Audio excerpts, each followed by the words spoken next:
wabarakatuh.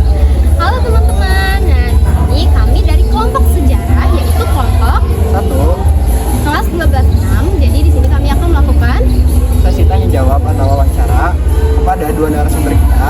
Selamat menyaksikan. halo semuanya.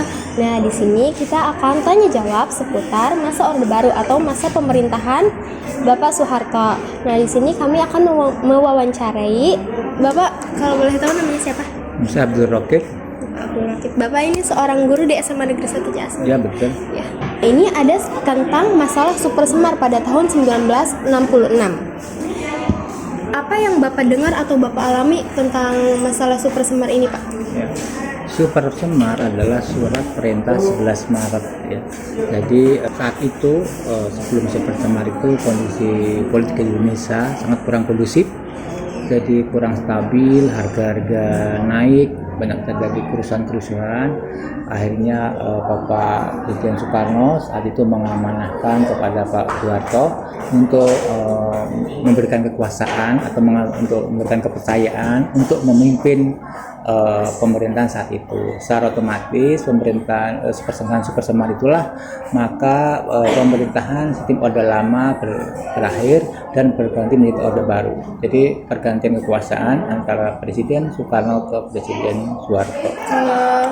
Menurut Bapak nih, bagaimana perubahan kekuasaan yang terjadi pada saat itu? Apakah berpengaruh terhadap kehidupan sehari-hari Bapak? Saat itu setelah adanya Super Semar itu ada perubahan yang sangat drastis ya. Ada program dari pemerintah, adanya swasembada pangan, yaitu adanya beberapa program dari pemerintah, yaitu ada Repelita, dari Repelita pertama sampai Repelita kelima yang menitik beratkan pada sektor pertanian dan industri. Jadi secara otomatis akan memenuhi kebutuhan rakyat kaitan dengan kebutuhan pokok yaitu pangan. Apakah setelah peristiwa itu tuh terjadi ya Pak, adakah ketegangan atau perubahan dalam hubungan antara pemerintah dengan masyarakat? Ya, saat pemerintahan Orde Baru awalnya ada yang pro dan kontra, tapi pada khususnya karena kepemimpinan Orde Baru itu sangat kuat ya, dan kuat ke pengaturan, jadi ya bagaimanapun juga bisa teratasi dengan baik. Nah, selanjutnya ada juga masalah Tanjung Priok pada 1984 ya. Yang Bapak ingat tentang kerusuhan yang terjadi di Tanjung Priok pada tahun 1084 itu apa, Pak? Peristiwa Tanjung Priok itu terjadi di sekitar daerah Jakarta Utara ya, yaitu suatu peristiwa di mana kondisi itu akan terjadi kesalahpahaman dari pihak aparat dengan masyarakat kembali situ. Itu saat itu diawali dengan kondisi ada pencerah ustadz yang sedang berceramah di masjid itu, mungkin kaitan dengan asas tunggal Pancasila gitu. Jadi ada pihak aparat kemudian mengingatkan masuk ke masjid, yang saya tahu itu kemudian dia tidak melepas sepatu gitu. Akhirnya kan terjadi padahal masjid kan tempat ibadah untuk agama Islam, tempat suci. Jadi saat itu juga masyarakat di situ tidak berkenan, akhirnya memberikan kendaraan yang untuk itu dirusak. Akhirnya aparat nggak terima, akhirnya terjadi penembakan saat itu juga. Banyak korban di situ sampai lebih dari 24 dan banyak yang yang kena yang tidak meninggal banyak, yang luka-luka banyak, akhirnya juga yang kena kasus bisa sampai di penjara sampai tahun 90-an kalau nggak salah seperti itu. Nah, terus pada saat itu situasi di lingkungan Bapak pada waktu itu tuh apakah Bapak merasa aman atau terancam?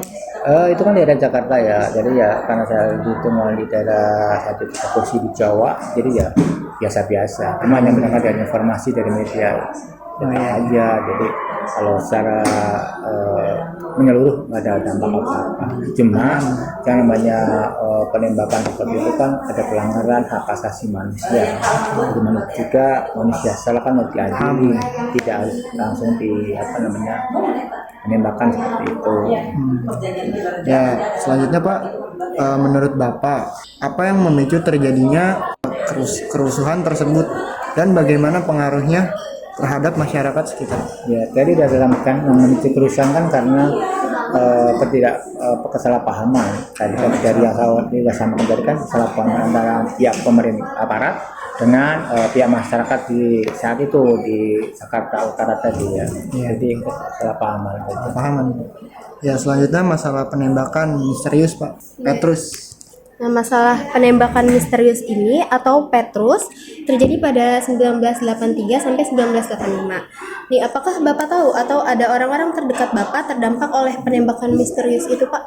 Ya, kalau orang terdekat saya kebetulan ada masyarakat di sekitar saya ada yang kena kasus itu. Dan memang masyarakat yang sudah dicurigai oleh pemerintah aparat yang dilibatkan dia suka bahkan tanda petik suka mencuri ya. Jadi saat itu juga malamnya dia digerebek kemudian ditembak ya.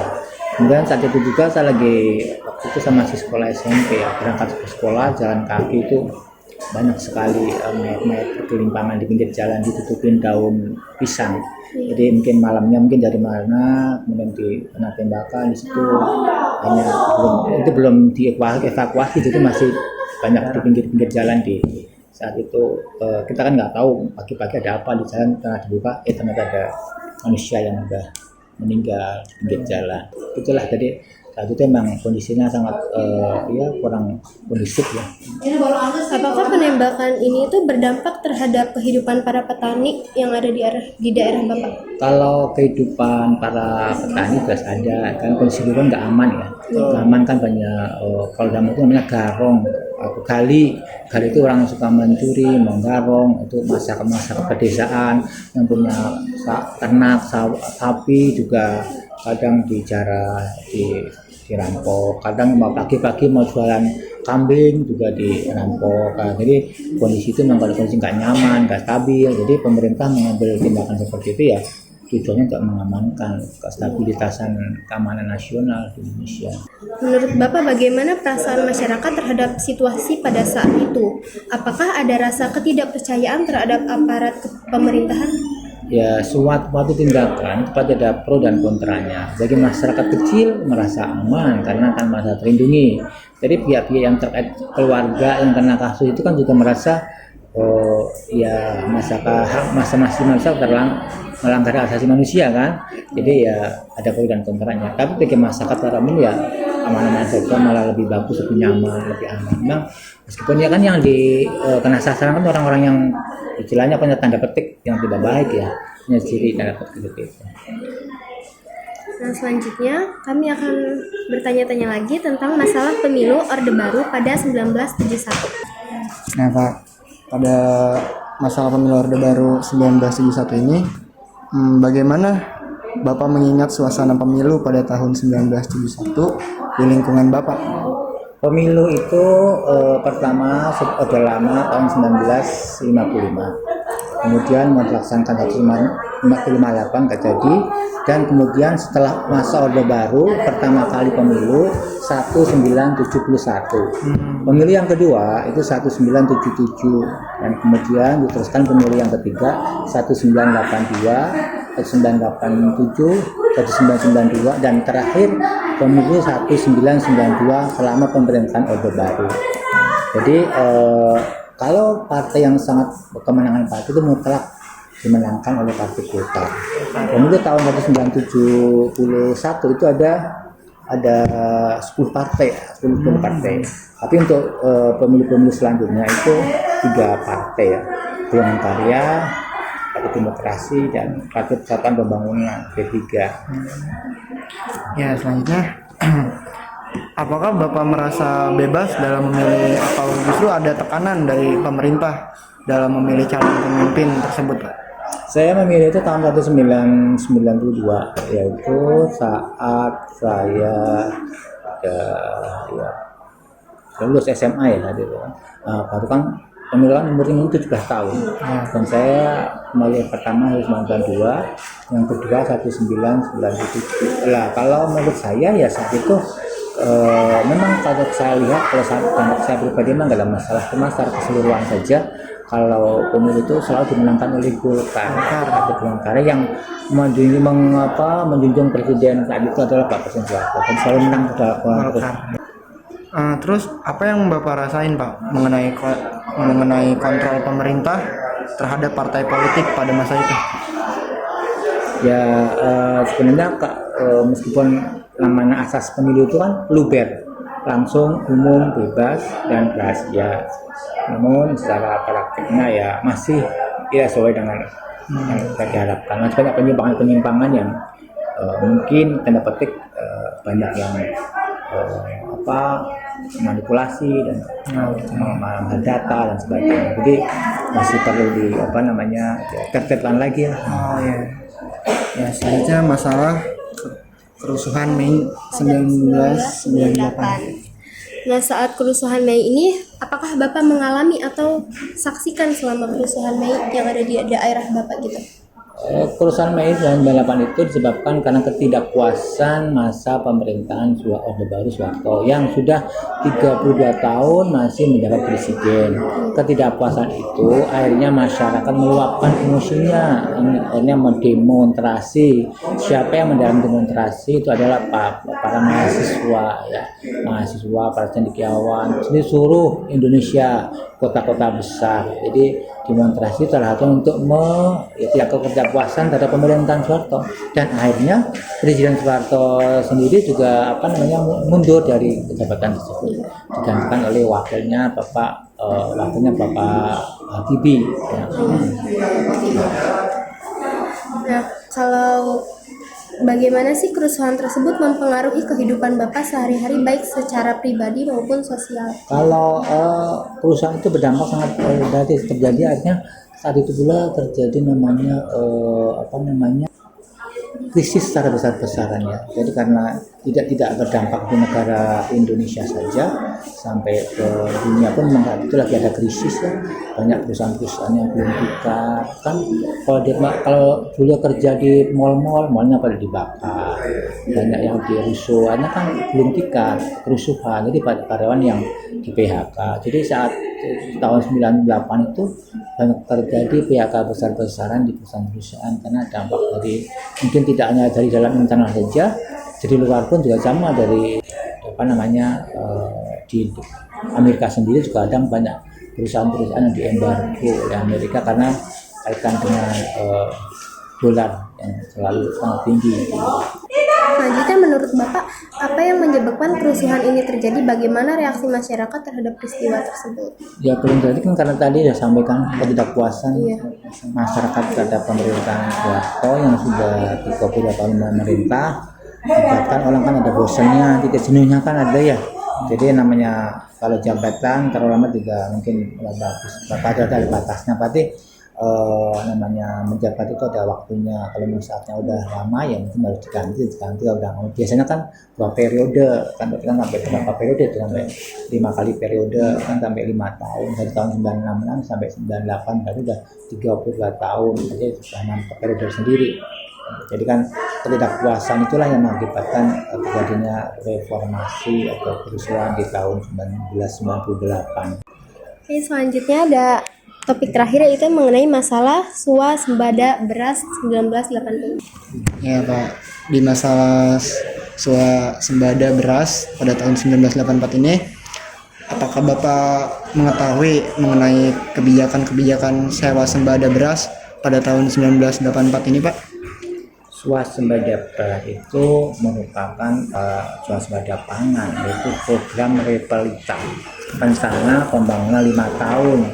Semenjak pemerintahan Orde Baru, pemerintah Soeharto itu ingin kan sudah dari krisis pangan sebelumnya, akhirnya ingin masyarakat Indonesia itu biar mencari pangan dengan mudah, maka punya Repelita, namanya rencana pembangunan 5 tahun yang menitik beratkan pada sektor pertanian dan industri.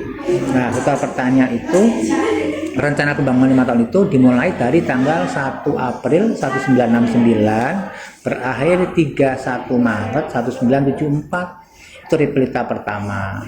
Repelita kedua 1 April 1974 berakhir 31 Maret 1979. Repelita ketiga sama 1 April 1979 berakhir 31 Maret 1980, dan seterusnya sampai Repelita kelima. Itu ada program menitik beratkan pada sektor pertanian. Jadi mengadakan swasembada pangan, memenuhi kebutuhan pangan. Jadi kalau bisa mengurangi impor dari luar negeri agar karena kita negara agraris Indonesia itu, maka kita bisa memenuhi kebutuhan pangan dari dalam negeri tersendiri. Ya, selanjutnya dampak dari kebijakan tersebut terhadap harga beras dan kesejahteraan petani di daerah Bapak gimana, Pak? Alhamdulillah dengan adanya program swasembada pangan, kebutuhan pangan di Indonesia mulai agak tercukupi, harga mulai stabil.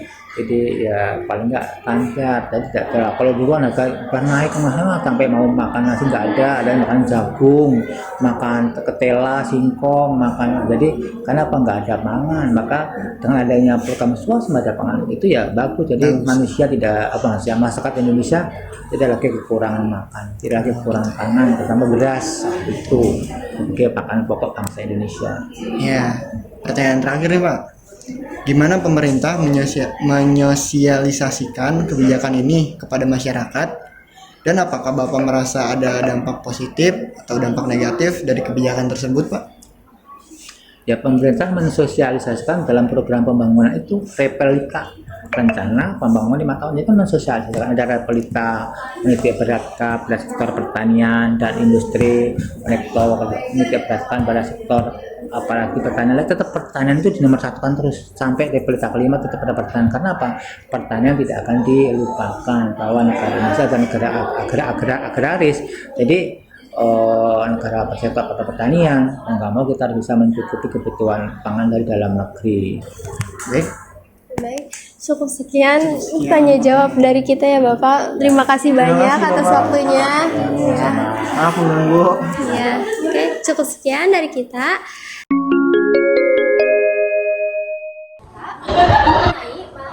Mengenai masa Orde Baru atau masa pemerintahan Soeharto. Di sini kami bersama Bapak siapa?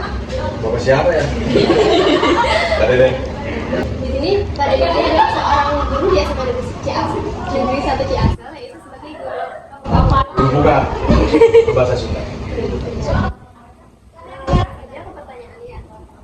Sebelumnya boleh tahu umur Bapak tahun berapa? 45. Bapak sempat mengalami masa Orde Baru Pak? Berarti ya? 18 tahun. Maksudnya ketika Orde Baru itu 18 tahun. 18 tahun. Ini dong, yang pertama kita mau tanya ini itu masalah Sumpah pada 1965. Apa yang Bapak dengar atau Bapak alami terkait peristiwa itu? Bapak nggak mengalami, namun Bapak belum lahir dulu. Tapi kalau sebenarnya tahu itu adalah surat perintah masa presiden. Kepada presiden, kalau menurut Bapak, Soekarno Hatta bukan ke presiden Soekarno, tapi ke tentara. Tapi ketika itu tentaranya karena yang pangkat tertingginya itu Jenderal Abdul Aziz Nasution, terus kemudian yang pangkat kedua tertingginya ya Pak Harto itu, makanya Pak Haris menunjuk kepada Pak Harto untuk masa PKI kalau nggak salah. Itu yang Bapak tahu. Oke, kalau sebenarnya masalah yang kedua, ada masalah tentang pada 1965. Masih ingat Bapak apa sih kerusuhan yang menjadi Tanjung Priok? Kalau di Tanjung Priok, Bapak rusuhnya tidak tahu 84, Bapak baru 4 tahun, jadi Bapak tidak rusuhnya seperti apa dan sejarah juga kurang begitu tahu. Yang ketiga ini ya, yang kita tanyain ada masalah penembakan misterius atau Petrus pada 1983 sampai 1985. Apa yang apakah Bapak atau orang-orang terdekat Bapak ada yang mengalami penembakan misterius ini? Kalau orang terdekat, Bapak juga nggak mengalami di Petrus tahun 1945, ya Bapak baru 45 tahun. Yang Bapak tahu yang Petrus itu, menurut cerita ya, tapi kebanyakan di Petrus itu yang orang yang meninggal itu kebanyakan selain yang ada kaitannya orang bertato itu dari dengan preman atau kriminal yang seperti itu. Atau kalau nggak juga ya mungkin lawan politik atau yang mengkritik pemerintah. Menurut Bapak karena adanya Petrus itu berpengaruh nggak sih Pak? Kayak berpengaruh ketegangan antara pemerintah dan masyarakat? Kalau tegang sih kayaknya dulu nggak berani kan masalah terhadap pemerintah. Kritik aja tidak berani. Jangankan mengkritik, kamu bicara bebas kayak ini misalnya, itu dulu nggak bisa, nggak sebebas sekarang. Selanjutnya ada masalah 71 nggak mengalami, Bapak pemilu tahun 97. Jadi 71 terus 77 kalau nggak salah, 82, 87, 92, 97 kan Bapak di 97 mengalami pemilu pertama. Dan itu di pemilu 97 dari 71 sebetulnya partai politiknya yang Bapak tahu itu sudah mengalami yang tadinya banyak tahun 55. Satu partai politiknya yang basisnya nasionalis ini satu adakan menjadi Partai Demokrasi Indonesia yang agamis. Di satu partai kan namanya Partai Persatuan Pembangunan. Kemudian ada satu golongan. Golongan hari ini yang unik, dia bukan partai politik, tapi ikut pemilu. Tuh, dia golongan hari ini isinya ya aparatur sipil negara, ada tentara dan yang lain sebagainya. Karena dulu tentara itu fungsinya tidak hanya untuk keamanan dan pengamanan, tapi ada fungsi yang lain. Bisa jadi pejabat dan yang lain sebagainya. Namanya dulu fungsi ABRI. Bapak merasa bilang bebas dalam kondisi ada tekanan untuk memilih. Nah, dulu nggak ada yang namanya bebas memilih. Kalau misalkan yang ikut apa yang diikutkan oleh pemerintah, mungkin Bapak nggak bisa lanjut studi. Karena beda partai politik aja dulu. Beda sama sekarang, Pak. Kalau sekarang bebas luar biasa partai politik. Selanjutnya tentang kerusuhan Mei pada 1998, apa yang Bapak alami atau saksikan? 98 Bapak SMA kelas 3, usia Bapak 18 tahun. Dan Bapak mengalami sendiri itu gini. Jadi setelah MKS, kalau tahun 2000-an nggak lama sampai 2008 UN, dulu kan ada MK, ada evaluasi kerusuhan di Pamanukan, hampir semua pasar-pasar besar, karena dulu yang namanya mall jarang, pokoknya pasar-pasar yang tempat-tempat bisnis segala macam, mulai dari Cilegon, Indramayu, Patrol, terus ke sini terus saja sampai ke daerah, tapi Apa sih penyebab terjadinya kerusuhan itu? yang paling utama itu ekonomi. Kerusuhan di 98 itu sebetulnya ekonomi. Itu di pagi hari yang Bapak tahu, harga satu kaleng susu itu 1.500 lah gitu. Sore itu atau agak siang sedikit sudah berubah harganya. Besok paginya berubah lagi, bisa nyampe 2.000 atau bahkan 2.000. Dan terus di hari-hari berikutnya pasti terus naik, tidak turun. Bisa nyampe 4 sampai 5.000. Itu yang terjadi sebenarnya. Harganya itu terus naik. Nggak ada harga turun dari 98, pokoknya naik tiap hari, tiap jam bahkan berubah terus. Kalau sekarang kan harga ya mungkin menyesuaikan lagi Ramadan pasti ada naik. Ini dulu di bawah. Jadi pagi harganya berapa siang udah berubah.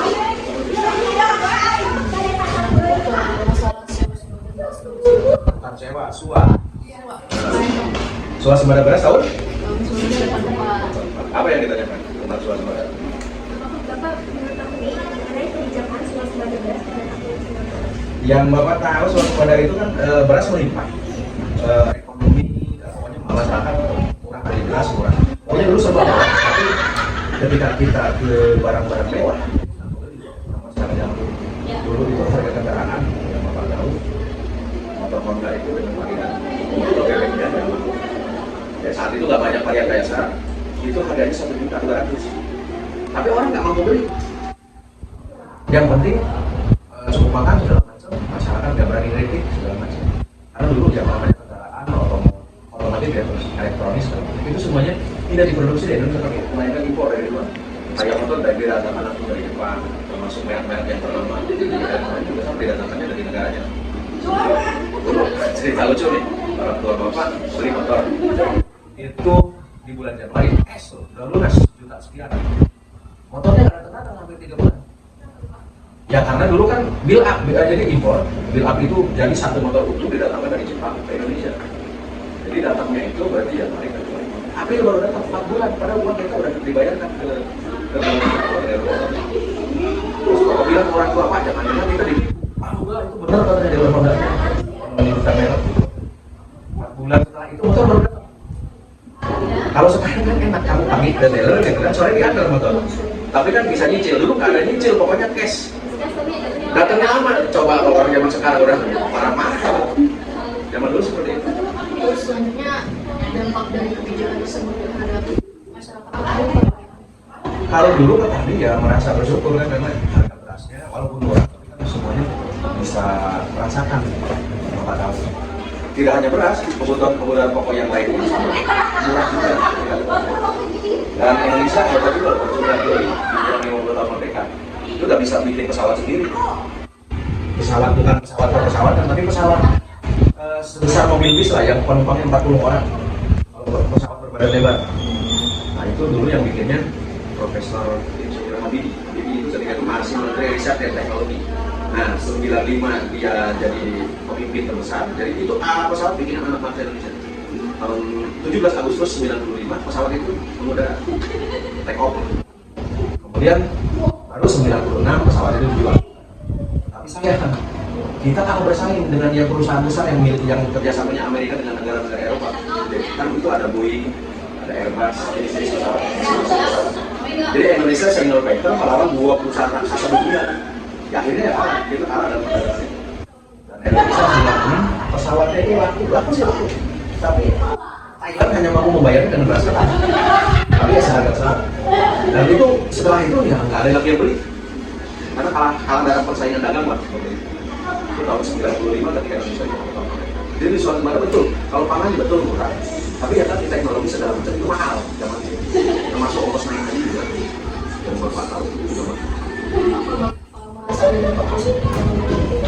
Kalau awal itu Bapak merasa bangga dengan teknologi yang wah luar biasa yang kita sudah bisa pesawat. Tapi jangan salah, pesawat atau yang diproduksi oleh PT Dirgantara Indonesia itu sampai detik ini masih tetap memproduksi pesawat. Adanya di Bandung. Masih terus jalan, tapi yang diproduksi tidak yang berbadan lebar. Hanya seperti helikopter seperti itu. Ini namanya yang paling laris di dunia namanya helikopter Super Puma. Itu hampir semua negara memesan ke PT di Bandung.